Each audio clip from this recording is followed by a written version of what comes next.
qu'on habite à ce pas rumba. Nous avons un top modèle. Ah voilà, ok. Voilà. Donc, il y a mon ils ont terrain été fait zonguer les bananes, Afro Congolais. Moi, je pense qu'il y a une bifa c'est taillé identité mon corps fixe. Ce qu'il y a un artiste il y a Afro Congo et que aussi ma article à la one. Les gars, bah fonctionner c'est l'homme artiste et mon sous-sous. Bien au monde que mon artiste est animateur.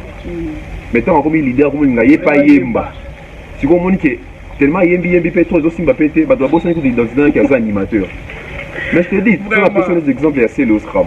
C'est le scrum qui se dit que c'est le scrum à bien ça, il va sceller, maman sceller, bako, imbiko, etc. Mais aujourd'hui, on ne sait plus retrouver Céléo dans l'animation. Pourquoi? Parce que Céléo, il avait envie aussi être comme Ferré, être comme Fali, il est passé une barami croyemba. Ok. J'ai habité tantôt tout le monde avait passé quand ils ont dit oh festival, festival. Tu habité le compte se fait comme si vous passiez un festival là où on de il y a aucune émission au Fali à l'écart boya festival. Voilà, ça va clash, il y a des fanatiques peut-être. Voilà. Mais on a à l'émission monté Fali à l'écart à Stingy toi boy festival. Parce que toujours invité. Mais pour revenir aussi les on a un festival. Aujourd'hui, le festival au Inos via Kendaka. Est-ce que le festival au Fali au Kendi ou Fali au Kendi Kalaté A? Pour le baquet, ils ont ampleur moko. Inos via Kendaka le festival est bien né, mais au Fali au Kendi ou apparemment ils sont moins différents. Parce qu'on a vu que dans le monde il fallait les cas Inos bien mais ça c'est faux non? En plus caché au fallait on a le festival où ils ont caché au Inos à Simbaré sur le festival. Inos à Simbaré grand l'art n'a pas festival qui n'a pas béton. Mais Inos n'a fallu c'est pas le même niveau. C'est pas la même chose donc caché on peut ça fallu. Ils ont caché moi on peut ça Inos. Les lots tout le monde ils sont mis balé des bisons soir album à Gaze album à Inos bi il y a pas photo. Surtout dans terme venait à technicité vocale, technicité à travail, technicité il y a la mélodie. Vous savez qu'il y a une différence, moi, parce que Gaze à travers Penana professionnel. Inos aussi à travers avec des professionnels. Mais Gaze, ça quand Gaze, maman, bon, ma musique, la belle Wana, la belle produit alors Youssoufa, Hiro. Ce n'est pas la même chose au produire album et Inos dit. La vérité, monsieur, on a mis ça dans tout le baratin. Oui. Voilà, pour vous dire, est-ce que la génération de Bissou est là, la musique congolaise de Bissou, est-ce que Gaze Mawete active pour la prochaine Fali? Ah oui, hein? Gaze Mawete peut être le prochain Fali, hein? Parce que Gaze Mawete avant d'avoir tout ébellé. Et je crois que tout le rôle que Gaze Mawete peut faire même mieux que Fali. Hein? D'accord, on a donné. Pourquoi? On a fait ça dans le bateau et là, ici, Gaze Mawete peut être le prochain Fali. Voilà. Déjà, Gaze FPP.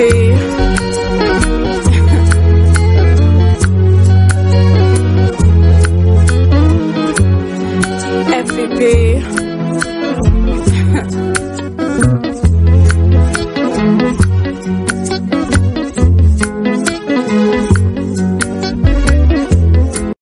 Salut à tous et bienvenue sur la chaîne BF officiel. Mais avant d'y aller, assurez-vous de liker la vidéo, de vous abonner et d'activer la cloche de notification pour ne manquer aucune de nos prochaines vidéos. Voilà, bienvenue à tous les abonnés de BF Officiel TV. Merci pour la confiance et fidélité.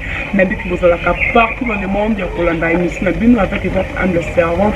Nana Bola, la star Africa. Donc, vous abonnez et ça, n'a vraiment plaisir. Il y a trop. Partout dans le monde. Vous abonnez, vous likez, vous commentez. Ça va vraiment bien. Là, je dis merci à toi, Lisa Bola, elle confort. À Serge Bola, l'impresseur de Papa Chocolat.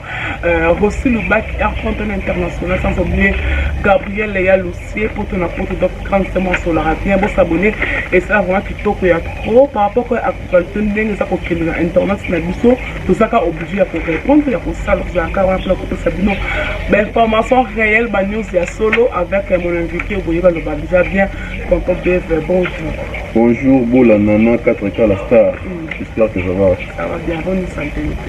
Ouais, santé ça va par rapport à la fois dernière donc les lots dans la santé venant que normalement on a fait l'année dans la voilà.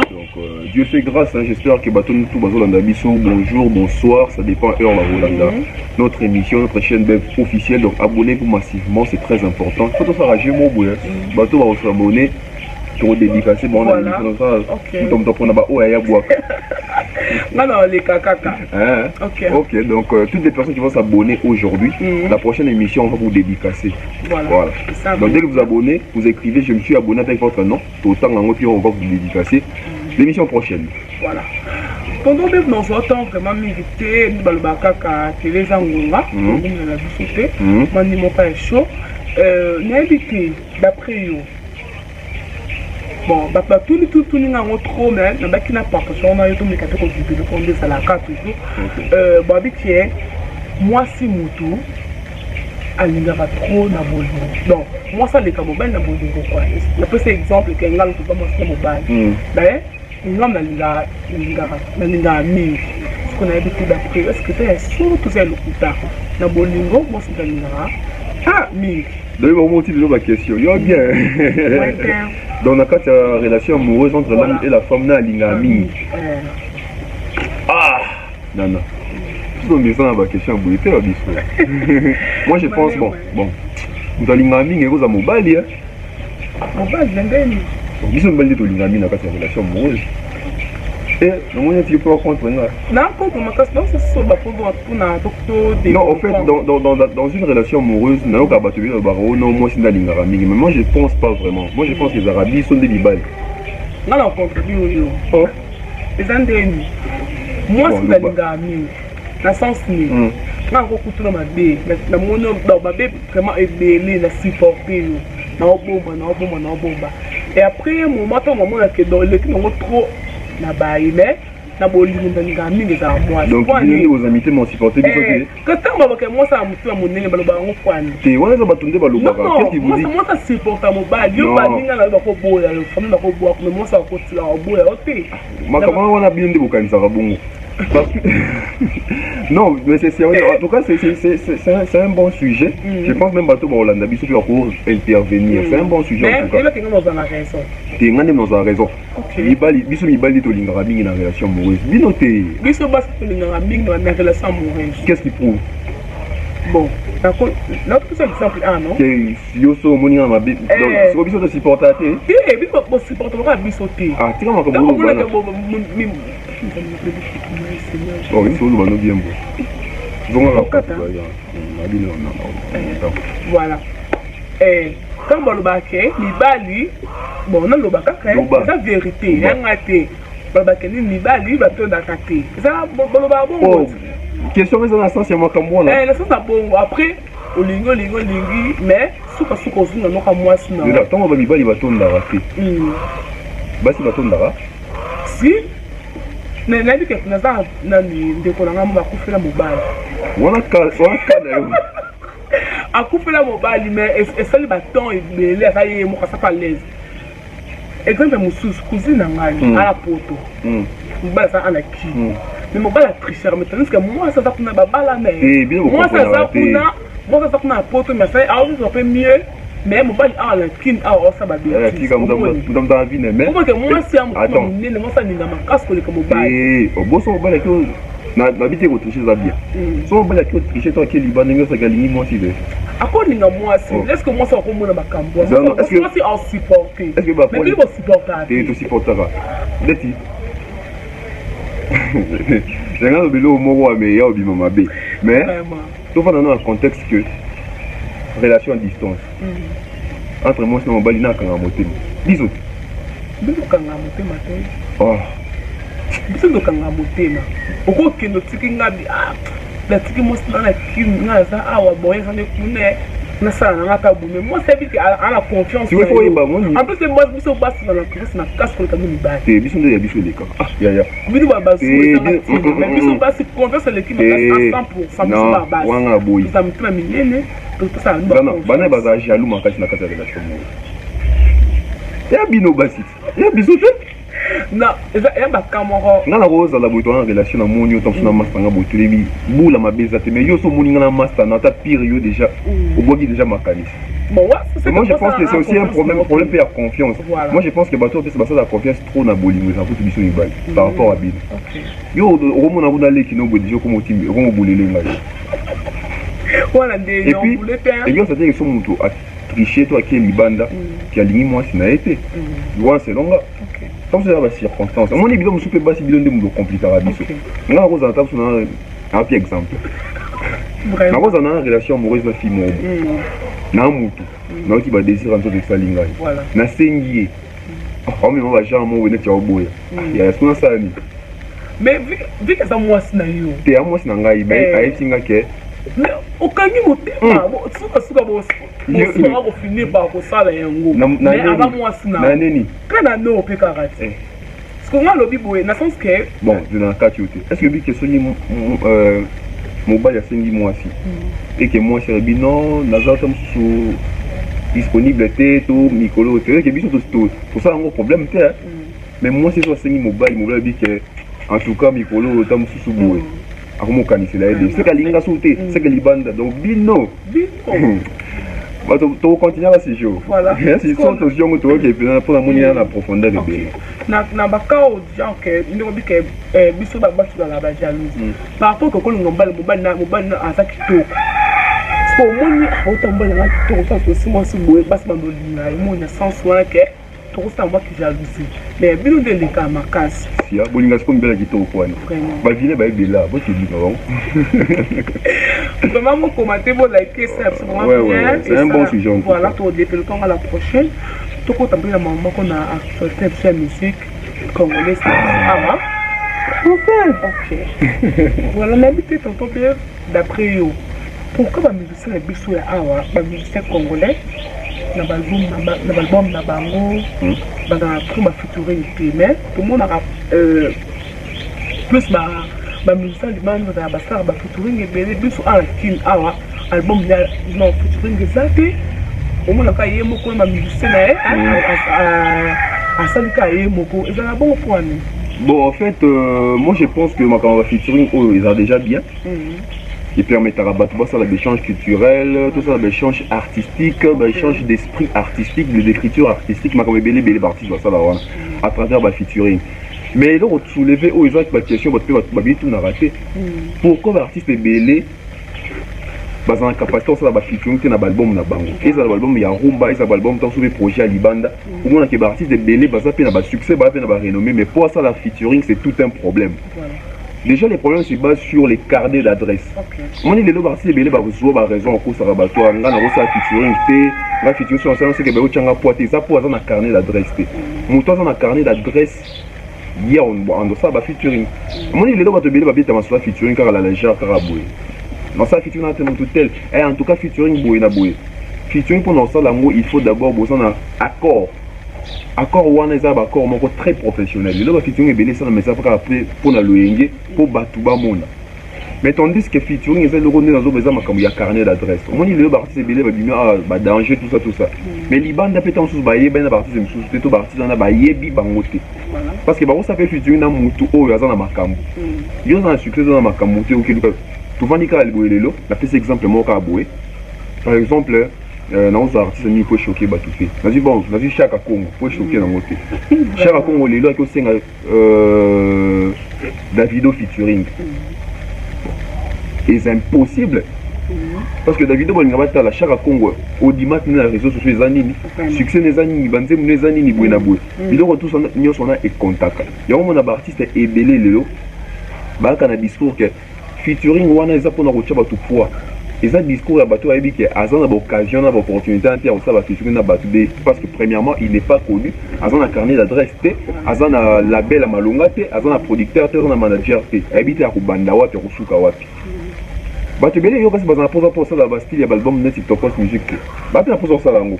Mais oui, au ça là mais oui bana bana surtout ce que makambi ya ba featuring parce que ba featuring ça vidéo pe mais ma ba apport na ba carrière ya bateau na ba album ya bateau. Comment ça s'appelle na producteur à ma casse. On s'appelle na producteur on va carnet d'adresse. C'est ça, carnet d'adresse n'est problème. Donc voilà. Voilà. Mais tu vois qu'il n'a bien s'appelle moi petit par rapport à Bisso non? C'est une superstar. Dans ce monde ouais na âge bon yo na bi âge noté mais na âge l'inos bien leki nanga parce que l'inos bien aza âge mona leki ou landi leki nanga mususu na sima donc na âge aza leki nanga na génération donc biso batu biso nyonso ba na ba série 9 donc tu vois presque kara ba 40 ans il y a 4 ans tout ça mais ils sont toujours à banane. Donc, et puis, moi je pense que artiste de Azawana, Azara Penza na AHT. À moi, ils sont dans une vie normale. La vie normale, petit nangaï, il est qui nangaï. Mais le quoi, artiste, il faut tout plaisir respect parce que Azar artiste, il est en train de brandir les drapeaux du pays plus que nous autres pour l'instant. Donc, il y a des artistes et puis des journalistes. Et je pense aussi que respect faisant la réciproque. Artiste, il faut respecter les journalistes. Les journalistes, il faut respecter les artistes. Donc, je crois que c'est le plus important. D'accord. Mais que moi, je peux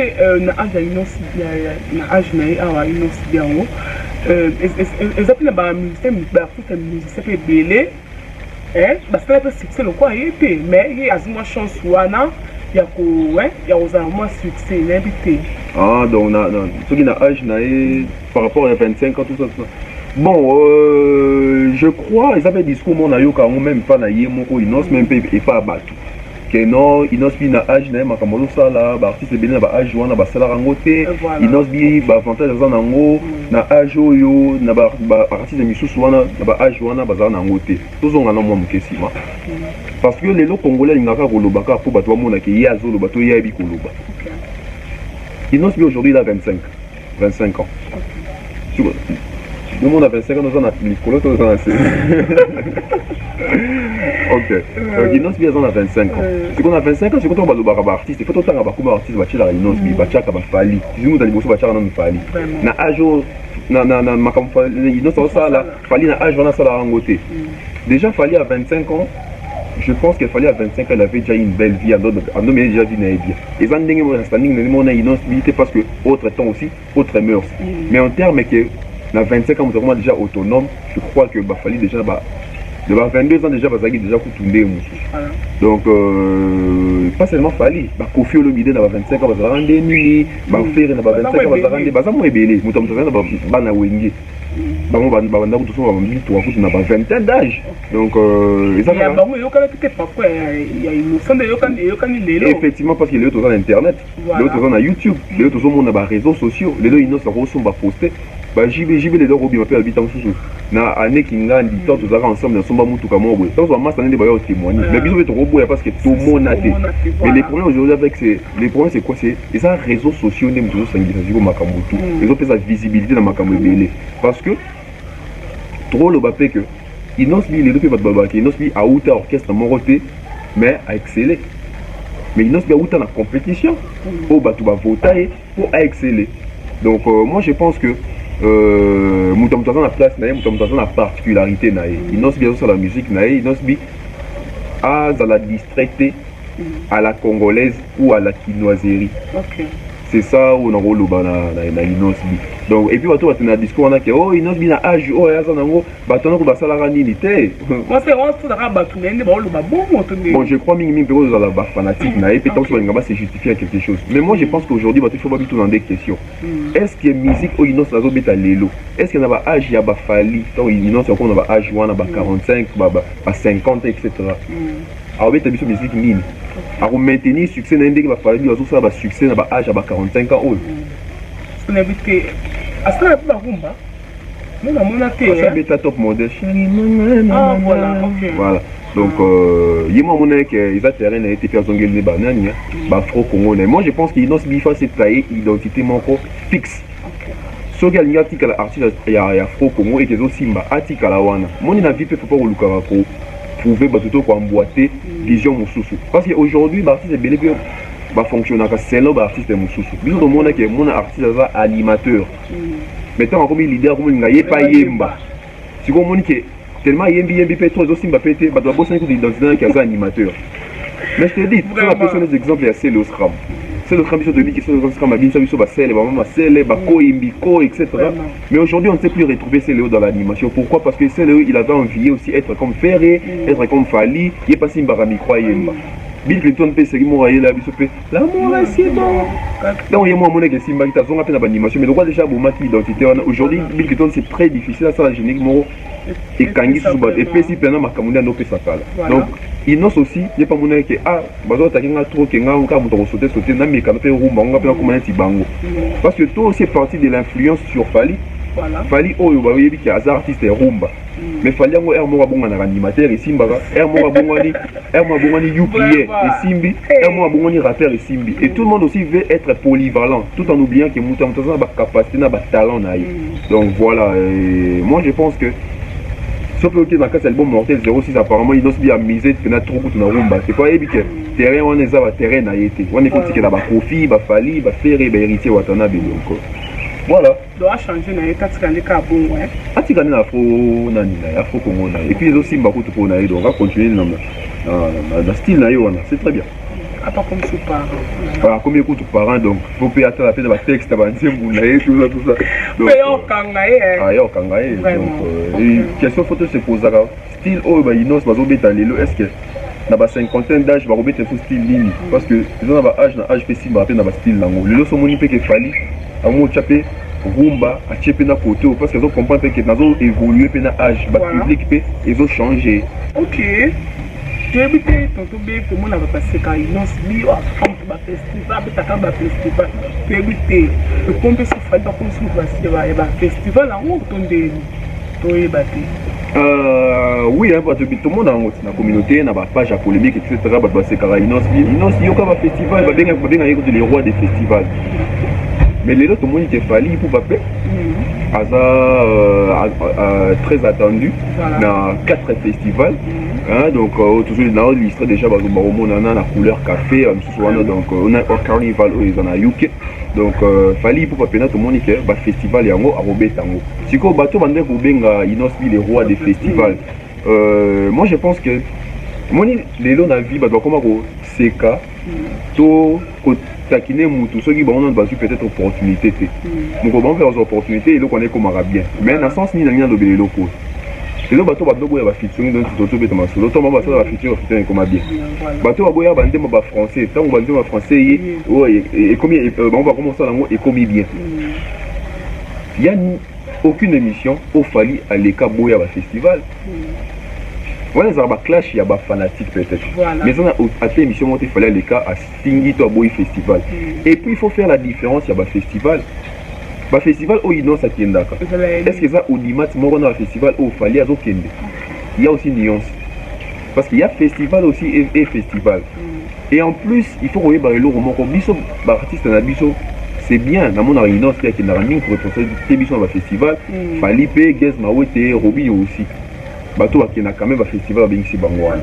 Et c'est le roi Moukete. Mais pour un biso, on peut partir dans le créer un festival, c'est pour un biso art. Parce que toujours invité. Mais pour revenir aussi, le roi a un festival. Aujourd'hui, le festival au Inos Bia Kendaka. Est-ce que le festival au Falias au Kenya ou Falias au Kenya de Karaté art? Tout le monde ils ont ampleur moko. Il n'a pas qu'il n'a pas de festival de la binène. Mais il fallait que oh, apparemment, ils sont moins différents. Parce qu'on a vu que dans le moment qu'il fallait les cas, ils n'ont pas dit. Mais ça c'est faux, non? Et en plus, caché au fallait dans le festival, ils ont caché, ils n'ont pas simbaré sur le festival. Ils n'ont pas simbaré grand l'art dans le festival qui n'a pas de mais ils n'ont pas fallu, c'est pas le même niveau. C'est pas la même chose. Donc, caché, on peut ça fallu. Ils ont caché, moi, on peut ça innocent. Tout le monde a même en termes de production, il y a des contrats, il y a des cachets sur les artistes, il y a des Talibanda. Tu dis caché dans les alicolo, ma casse de tout. Donc, ceux qui ont bien ici, nous avons 4 festivals, on sait que maman n'a là. Quand on a fouillé, c'est 3 minutes, il fallait aller dans le stade où on a ouverture, 250 000 balles. 3 minutes. Donc aujourd'hui, moi je pense que la musique fonctionne pas en termes de trafic d'influence, mais en termes de rentabilité. L'artiste, il faut gagner. Donc, les hommes ça, et puis tout le monde va festival et bandits pour la Fali. Donc, moi je pense que les ouvertures, il y a Makaboué sous Ebélé. Et il faut marteler là-dessus. Et aussi, il faut féliciter Bateau avec le festival. Mettre Inosbi, Gez Maoué, tout ça. Parce que, ils ont un moment, mais bien au bout, c'est biso banane. Et puis, voilà, à l'écart, le bon, tu es biso, les 4 émissions, mon photo de Bakeo, festival. Non. Clash, na baron, Facebook, ça va mettre ça, combo, tout ça. JB Pomo, les pères de la promesse. Il y a pas de match. Il n'y a pas de match. Non, mais comment on va le père de la promesse, les fils de la promesse, Ferré. Dans les fils de la promesse. Gaz Marie était les rois de cette comédie. N'hésitez pas comment on va voir en gros. Les rois de la distraction des années. C'est Léo, c'est les rois des interviews. Tu peux faire ça par rapport à mon image à moto. Bon, ça dépend. L'image au réflétarné va faire ce combat. Voilà, tonton Bif, donc on fait toujours d'ailleurs. Donc, m'abonner aussi, il a déjà vu ça. Mais est-ce que Gaz Marie était. Comment on se voit? On qui Gaz Marie. Voilà. Mais tonton Bif, est-ce que Gaz Marie était à sa faible sans tricherie et les à côté? Bon. C'est non congolais, c'est non bâtiment parce que les musique faut tout on a la monsieur. Dans la moni peut battre le barabongo. Donc Gaz Marie était à sa faiblesse sans tricherie, sans clash, sans polémique, sans les à côté. C'est comme s'il est faible. Déjà, il faut que Kino dans la façon d'abord de faire, il y a la polémique, il y a la rentabilité, il y a succès. Aujourd'hui, les gens veulent mettre la carrière de Gaz Marie et la carrière de Inosbi et Zandé Moko. Je m'explique. Bon, ta compétition Moko, voilà. Moutamtasan a vision. Aujourd'hui, Inosbi, sur l'Elo, a fait succès, et ma casse, il y a communé l'Obama par rapport à l'artiste Belé, c'est parce qu'ils ont la guerre, peine à fallir ou pas. Les autres ont les solo, il fallait accommoder une unité de mesures moroboué. Ceux qui m'ont dit ça succès, il faut y en avoir. Il pas fallu ou clasher, tout ça. Bien entendu, il faut féliciter l'artiste, on a succès, mais sans pour autant au clasher, fallu. Non, ça a succès. Donc les gens pensent que Basola déjà bien, non? Voilà, Basola déjà bien. Donc au moins, pour ça a succès, les gens quand il faut clasher, fallu. Quand ça a succès, ils ont fait tout la fali. Ils ont tout la fali, ils ont caché la falité. On a succès, si on bat tout le temps, on va faire faible sans tricherie. Tricherie net mine. Google Ads. Parce que sur les Google Ads, Gaz Marie était. Là, Google Ads, on a pratique, on a trop. Donc, on dit que ils ont talama normalement. Succès à Solondé à moi. Succès à Kimoyi, ils ont faux succès. Succès à tricherie, ça faux succès. Succès à pour cibler bateau pour ça, succès, ça faux succès. Pourquoi? Parce que même bateau sont ciblés, si on va vendre d'abord, soit ça succès, on a pour n'anga, soit tanga, soit ça succès. Et là, on a émis, il nous dit n'a défi et belé. Oh, les lieux pour ici étaient bouillis, ici étaient là. Maintenant, on va faut conseiller tout le monde. Bon, moi je pense que l'entourage aussi compte. L'entourage comptera trop. Les lots, tout le monde, ils sont mis balés, ils sont mis soir. Album à Gaz, album à Inosbi, il n'y a pas photo. Surtout dans le terme, il y a technicité vocale, technicité à travail, technicité, il y a mélodie. Vous savez qu'il y a une différence, parce que Gaz a travaillé avec des professionnels. Inos aussi a travaillé avec des professionnels. Mais Gaz a travaillé avec des musique, la belle Wana. La belle polysabile, Youssoufa, Hiro, ce n'est pas la même chose au produire l'album et Inosbi. La vérité, on a mis ça dans tout le barat. Oui, parce que comment on a dit, oh non, on a combien de gens jaloux à Inos. Si vous pouvez battre dans notre jaloux à Inos, pour Nani, dans un musicien, c'est Inos dans un musicien. C'est juste vérité. Si on va la vérité, si on va battre ce qu'on a là-bas, on sait que c'est jaloux. Il y a Inos, on a eu Inos pour Annie. Non, il y a un Moutuka. Ok, on a un piéton. Si on a dit piéton, on a un fier. Vraiment. On a un viette. Voilà. Parce que non, ouais, jaloux pour Aleki, Aleki là, Nani. Peut-être on a un bon, oui, Inos Aleki a un bon. Mais on a appelé Aleki, puis, na niveau d'études, grâce à licencié, Inos a sous D6. Le moment que Moutamouto a fait la place n'a pas été les voilà. Donc, il faut débat, on a foutu la salibon, on va décourager sur le baraté. Non, au contraire, pour le bandé, parce qu'apparemment, tu aurais remarqué que la vérité, on a la vérité à solo. Tu vois, aussi important, on va voir comme faux fouiller mon robot. Donc, si on n'a pas Gaz Marie, on comprend que Gaz Marie est sur la bonne voie. Il y a succès moro respectable, on doit respecter, parce que le succès n'a pas forgé en Yemoko. Moi, je suis fier, il y a profiter d'un succès, parce que à forger en Yemoko. Donc c'est un peu ça. Donc moi je pense que Gies Mohamed a pour ça va clash, va polémique. Que Gies Mohamed a sur la bien fallu, mais à manquer à faire respecter. À sur la bien fallu, à manquer à copier respecter. À manquer à battre respecter. Donc au moins que mon tout le monde. On a donné qui est normal. Et qui est normal. Donc c'est comme si à ça qu'on a bateau, qu'on a baillé, ça gagne que yo carrière nous faut bouiller, yo faut bouiller. Donc c'est comme ça on a interdit mon bon avis. Mais ça va musicien nous souffle mon accord pour bon d'après bah on musique on fait que bien. Faut que moi qu'on filme. Bah rancune moi on peut moi que ça rancune musique ne peut être que dans les beaux sauter. Les artistes baza na vision te to bazala na vision te. Moi ni bato bi basala musique pour mon affaire emba na TV. Bato bi basala musique pour mon na te fali moi emba na quartier la tête. Bato bi basala musique pour via wenge puis basala ki. Il pas binga pe fona kwa musical. Tu vois tant mutu wa là na idée na kinga fona kwa musical. Mais mutu bon évoluer parce que on pas la terme la bamba. musical. Tu mutu bon ana vision à ta moto vision aucune. Tu mutu bon parce que moi ils sont dans la vision te Rose a vision qui mokolo te. Vision à bandango quelque part et puis vous avez progressé dans la katia cerveau. Vision là comme il a 40 ans de vision aussi. Ah ndeko. Vision à 40 ans. Non. Donc moi je pense que bateau va dans la vision, va dans l'orientation, bah bi makamni ba ça parce que mon objectif na, on doit sauver objectif de cause arabe, na no clasher fali. Et ça objectif na bon pe qui c'était. À ça peut pas ici. À ça li pe si mi. Ne pas c'est belette. Ko si mbape. Ko pe so sim. On doit voilà, mon tamtaza nzela na ye. Lelo Robi no sans succès. À clasher il fallait, à clasher profiter, à clasher oui rata, à clasher JBT. Mais voilà, mais grande habita grande salle voilà. Hôtel Accor Arena. Tout le monde en dingue bien. Hôtel Accor Arena. Tara, non, Kofi, après ça, Kunate.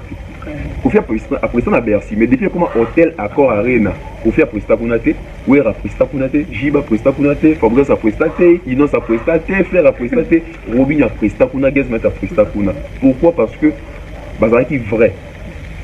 Et là, qui faut, na bango, et fouti, bango, fali. Moi, il y a des choses pour lui, bien à vieux, aux on dit ma peine vieux, on dit ma, pas il le fallait pas monique, fallait qu'il en a fait un monter. Bah, on a habité à hôtel à Poiré, et côté à CV. Oh, à Cabaraté, mais à Evronsan. Bah, toi, par exemple, il fallait à Cabaraté. En 2003, il fallait à Kabila, bah, on n'y pas à Cabaraté. Il fallait à la fondation au Kaba. Action sociale. Si vous avez un bateau à Cabaraté, on va aussi à Kabila Batouni. Au moment où tout le monde tu en as jaloux. Mais mon maman n'a jaloux à battre. Moi, tout le monde a un piaquer. Il m'a approché, maman a un piaquer. Donc les gens sont comme ça. Ou comme orgueilleux. Donc il y a un bon de Tanzangoka. Ok. Donc, d'inviter concernant le couple, c'est la. Bon. La musicien, on va moi conseil pour la banque, on va continuer. Conseil en plus, on va continuer. Ah, il faut pas continuer bon. Ça va tiki boyo comme un artiste et mon sous tellement banné la polémique tant que tiki boyo zo kana souté. Vaut mieux continuer la banque parce que et comme que so inga na sila boyo ça pour tonton be papa ça nga conseil mo bana tika comme ndo ça ndo mi manga bien. Na boyi nanga ko ma o bando ça nga ba prière na banda kuna bango. Parce que moi dit bango mo so ba ça conscient que musala ba sala ba belle famille, ba na basi, ba na bana. Mais apparemment les artistes na biso ba se comportant net ba na moto. Oui, bah, la moto va s'arrêter parce que bah, Davy. Bah, Davy. Donc, tant que bien que ça, ça vie moi attiqué dans Ndaku. Donc, on dirait sur la coufi naïe, bah, y a le côté bah PC vie attiqué dans Ndaku. Rien de artiste bah bon donc, bah c'est comportement. Soit mi check les artistes, comme que c'est comportement si, à la famille, à la belle famille, à la bateau bah élié. Donc, bref, pas encore Moussala vraiment quoi. Pas encore Moussala. Bah tika makama oluka bah succès na basima bah. C'est pas très bien parce que soit le succès na sima ya moto. Molo moto na aussi là yo que le succès ouais. Voilà que vous invitez, est-ce que la génération est là, la musique congolaise est-ce que Gies Mohamed est la prochaine Fali? Ah oui, hein? Gies Mohamed peut être le prochain Fali, hein? Okay. Parce que Gies Mohamed avant tout ébélé. Et je crois que tout dans le rôle que Gies Mohamed peut faire même mieux que Fali. Hein? D'accord. Pourquoi? Là, ça nous bat tout et là, ici, Gies Mohamed peut être le prochain Fali. Voilà. Déjà, Gies Mohamed, il chante bien. Il a une très belle voix. Il sait chanter. Il sait danser. Il est beau. Il est mignon. Il est romantique. Ok. Il a un mélancolisme. Il aza na discours moko vrai biloko natangi awa oretrouvango epa Fally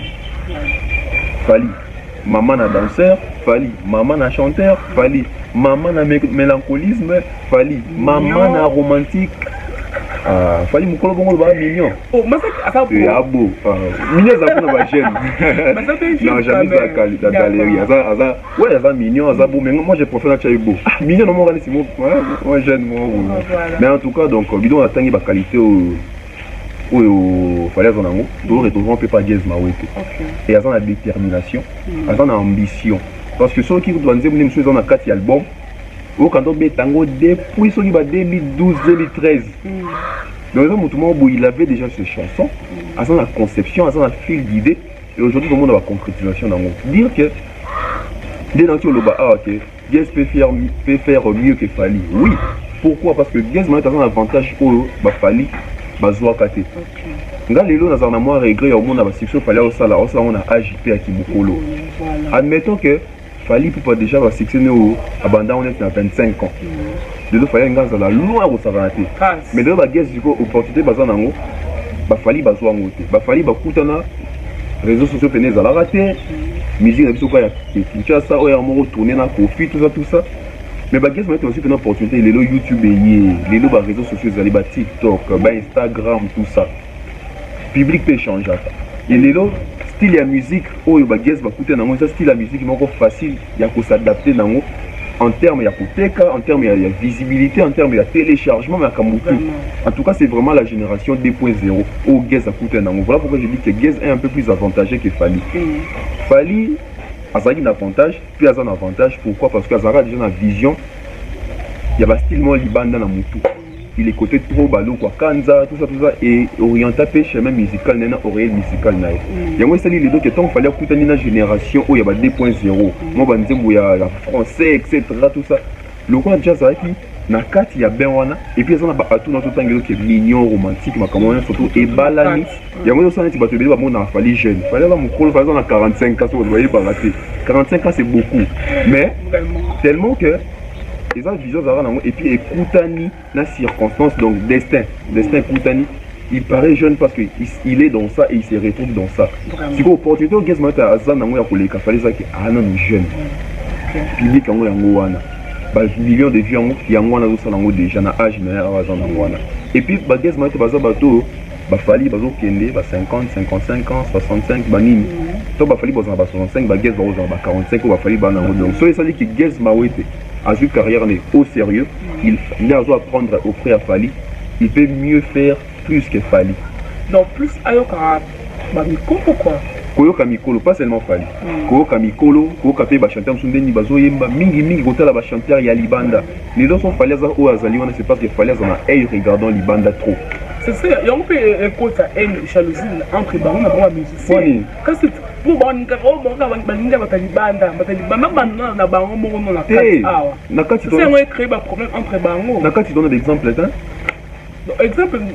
Exemple ça mais na kati bon. Comme la musique, c'est pour ça musicien un peu tellement bon dans une moi blanc yo moni. Te wana zango mabete wana zango mabete ko beta banzi mo tradition la biso na boke libanda boke musika te boke musika te ba fo libanda bon ça la bino na bino boke musika parce que même ba Davido pe kuna ça pe bon na bope ke na musika mais biso siko votla ba paramètres et c'est belé pour nous faire de musika wana c'est pas facile les autres ba featuring mo salamara awa Fabregas na Inosbi to beta no l'histoire featuring wa lelo ikenda à l'extérieur et salamine libanda ya Congo kasi on a le baké biso na biso to ça makambu mais ok ndenge mususu parce que tant ba faut ta paramètre on a ba promotion public dit moni public na biso la congolais communauté to linga na ka to lingi pa musique na biso mais to somba kati ça et donc ce que et tiara ba musicien belé tetu ya ngwana soki ayoki ba ah mikolo penda yende mto beta na bar oui yesu comme on bien alors qu'il faut aller tout na base de wabeta ngana ba sombinga wapi et côté linga combien voilà pourquoi ils aussi battant de biso na biso yango mona fait mingi il fallait beta na fiction batali bal et puis mingi il faut que le barango Fally ba fiction o beta na carrière o ya benga bato tant que zaka 20 ya femme mais o bato ba benga ko za la plus de 100 featuring tu vas comprendre les locaux wana. Quel est cet artiste congolais les loro bimalobi après fallait na bato ba benga trouver ba benga 30 on a 30 featuring.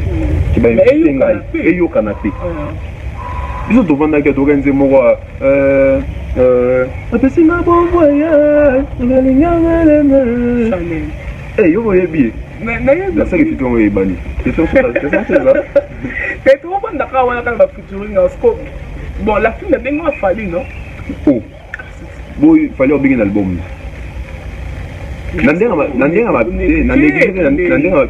N'importe qui donc il fallait obliger n'importe quel album là. OK.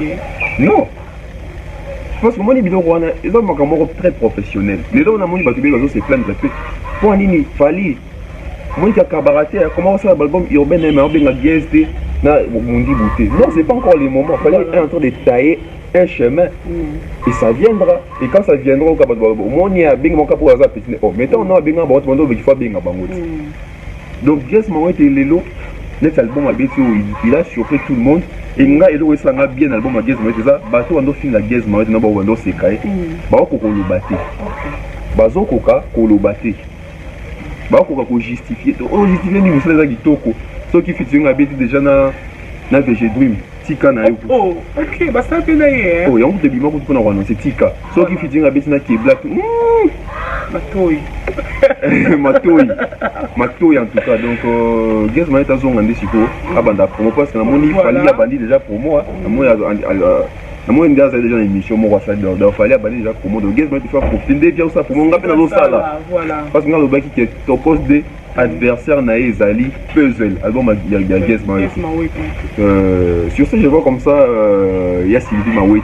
Voilà. Depuis les États-Unis. D'accord, on a invité est-ce que bon na mona ba musicien na biso ba artiste na biso awa mais tant mo ka comme ba succès ko ça ba promotion vraiment ba mo ba sala moto mo ka tamo ba fanatique ba sala mais tamo ce que mo peut faire ça mieux placé au les kaya au lobila Babylone.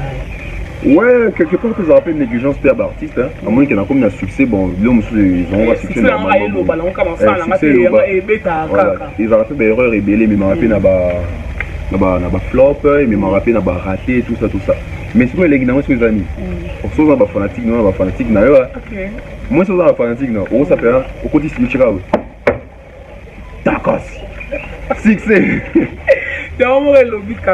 donc les problèmes c'est que les partis il faut ça faire effort et créer ba fanatique na bango ba fidèle na bango parce que fanatique nem dali ça ka mutu nzembo artiste tem dali ça mutu nzembo laisse moi ça lingi mobile nzembo laisse moi ça lingi ça mobile nzembo donc artiste on est artiste lingi ça ka mutu nzembo bilo lingi ça ba nzembo ezani na bibiloko parce que clip lingi ça ba nzembo et donc on a battu be batena ko ça clip et lingi ça mutu parce que clip peut ça ka forme na nzembo public balingi ça rappelle battu nzembo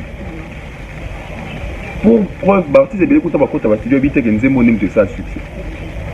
Ah oui, ça fait 15 chansons. Mais dans ce cas, deux nzembo de yokani makasi, il va ligner makasi. Mais dans ce moment, plein d'autres contenus dans nzembo où ils sont nzembo on a fait et réussi pour prouver que artiste était mutu lingi ça mutu nzembo, ça fanatique.